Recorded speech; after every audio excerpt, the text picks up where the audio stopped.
I'll base this speech on three main points. Planet Earth, what can we find underwater, and means of exploration. As we know, planet Earth has always grabbed the human attention, and some facts are well known about it. That Earth is the third planet from the Sun and the fifth largest planet in the solar system, and is a complex system of air, water, and land.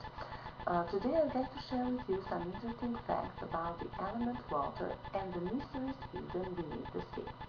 As we know, oceans cover nearly 70% of the Earth's surface, and you may say that you know this planet very well, but let me tell you that you don't.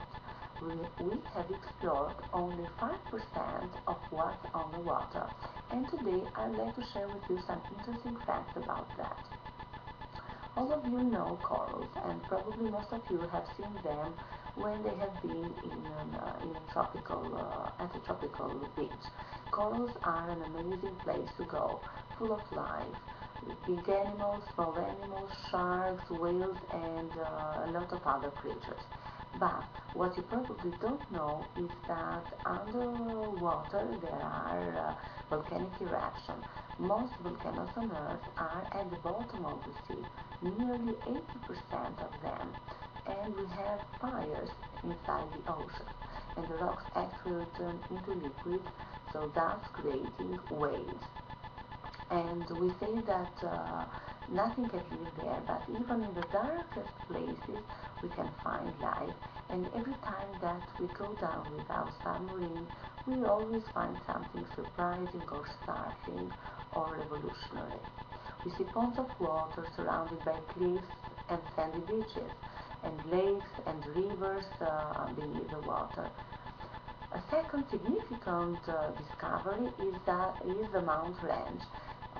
It is the largest mountain range on Earth, and it's 15,000 miles long. And it has a lot of valleys larger and deeper than the Grand Canyon. And alongside this Mount Range, there are lakes and rivers and waterfalls. The largest waterfall on the planet is under the ocean near Iceland. But let us come to the third point of our discussion, means of exploration.